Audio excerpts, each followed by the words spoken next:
Hey y'all, Redneck Reads Reddit. Here with some I don't work here, lady. And today we're going to start off with one, let's see, first one that pulls up is Wrong Music Store, Karen, by Anon E. Moose. Band Nerd. Love the name. Alright, this really kind of fits as my co-workers and I don't work at Company B. We work at Company A. Karen turned out to be really confused. So, the backstory. I'm a retired band director and have gone back to work part-time at Company A. Company A is a regional music company that rents and sells band and orchestra instruments. The other company is a nationwide music company that rents and sells band and orchestra instruments.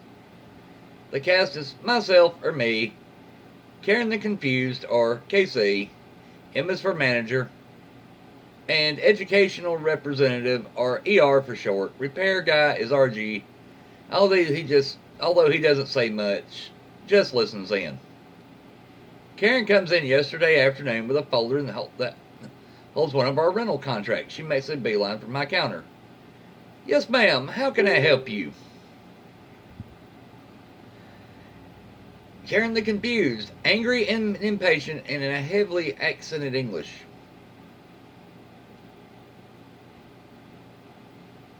Which accent? Heavily accented English. Okay.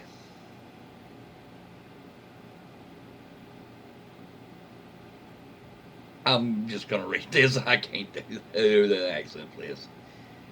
Yesterday, you store charged me for rental, $60. Not supposed to be the 15th. Not supposed to be until 15th. And only $45. Me, I'm sorry. May I see the contract? She whipped it out of the folder at me, glares and mentions her child goes to a charter school. That is important, I promise. I'll look at the contract. The date for us is to auto-deduct out of her account is indeed the 15th, coming up this month, but the date that she was saying was the 2nd. And there's no amount of 60 or 45 anywhere on the contract. Her amount to be paid is actually less. Ma'am, I'm not seeing anywhere how we could take $60 out.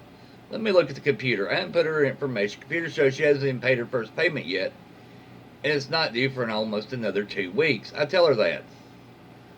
Karen practically shrieks at that. I tell you, I paid $60. The bank tell me. I show you. She starts tapping angrily on her phone, nails clicking. At this point, I call in reinforcements.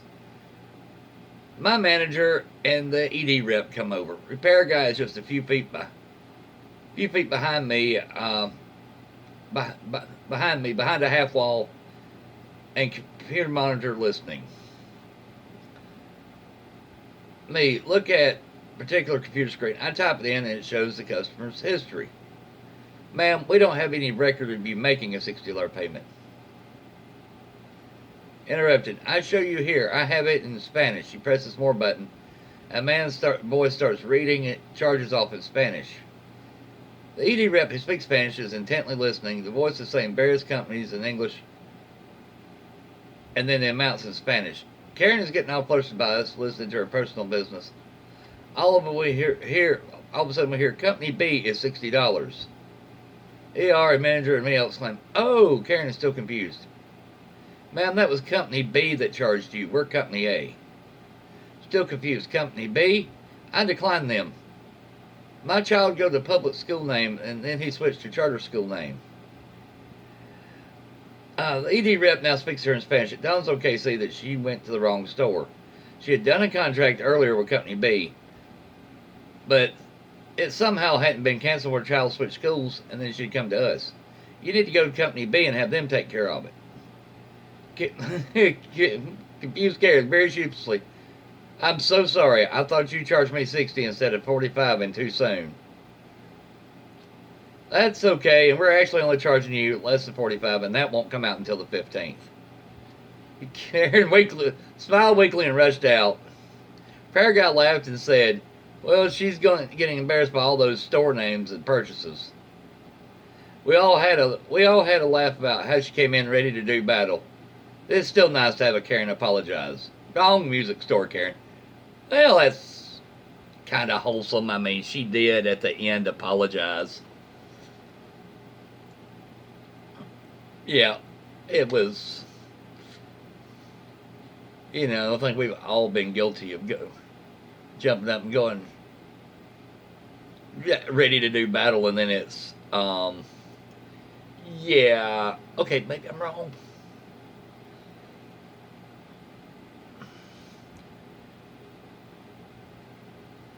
All right, here's one. I work here, but I'm not a cleaner. By Queen Mango Polar Bear. Yet another story from me. Hey, I'm going to go look on the rest of them.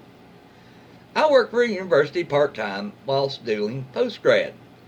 I work in a school office for a particular subject doing admin work. There was a tap on the door and a student barged in. Student, excuse me, but there's like a huge mess in the toilets. Many of them speak like this, saying like and vocal fry upspeak, and it's very annoying. Me, okay, well, if you have the university app on your phone, you can self-report it. Student, isn't it your job as like you like work here? Can you please come and look at it? I sigh and follow her to the laboratories. One of the toilets has been blocked off and overflowed. The floor has flooded. Me, right, I'll put an out order sign on it and put a call into facilities. Student, you should clean it up. I want to use the toilet. Me, there's another one on the floor below you can use. Student, but that's your job. Me, I work in an office. Facilities management is done by a contractor. They have the right equipment to do the job. Student, why are you so rude? Anyway, you look like a fracking cleaner.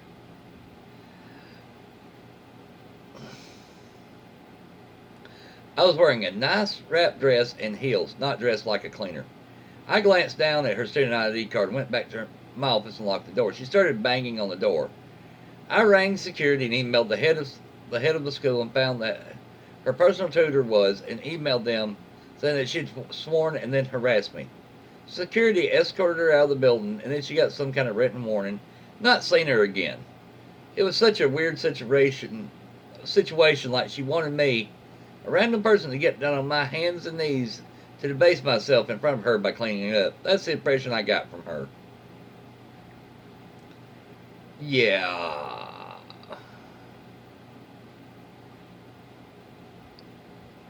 I think by the time she said, you look like a fracking cleaner, I would have had some words. Or looked at her and said, with that attitude, you would be lucky to get a cleaning job. Jerk. Alrighty. Let's see here. Let's see if we can get one more. Alright. Here we go. Like I say, y'all, I'm reading these for the first time, so pardon me if I screw stuff up. This is raw. This is uncut. I mean,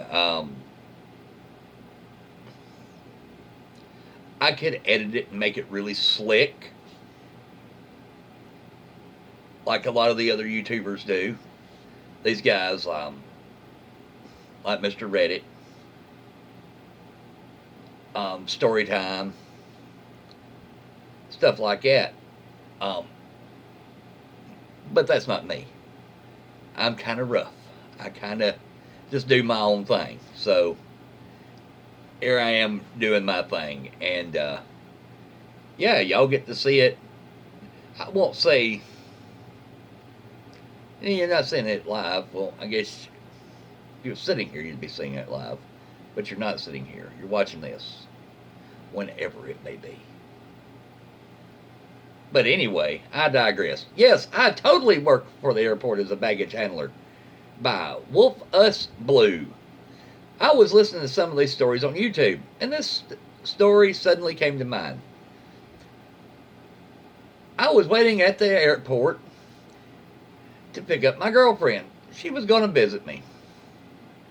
I had arrived rather early, like 30 minutes before she was scheduled to land, just to be on the safe side. Pardon me. So while I waited, I decided to just stand near one of the walls by the arrival gate. This wall was part of the security station, where you report missing luggage or passports, or you're taken there if you've tried stealing something. You'd be surprised how often that happens.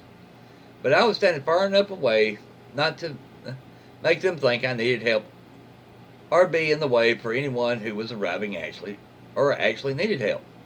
Security was to my left, and on my right was a special employees entrance where you needed a code to enter the baggage pickup station.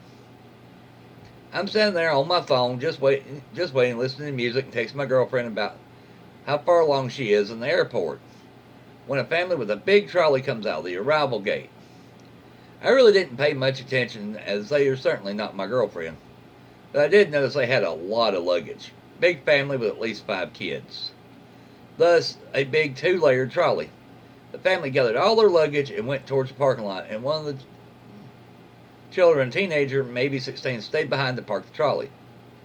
He must have noticed me because he proceeded to take the trolley over to me and place it in front of me. He says, and then asked me, "Can this stay here?" Me already being in my own little world, looked for a minute and said, "Yeah, sure."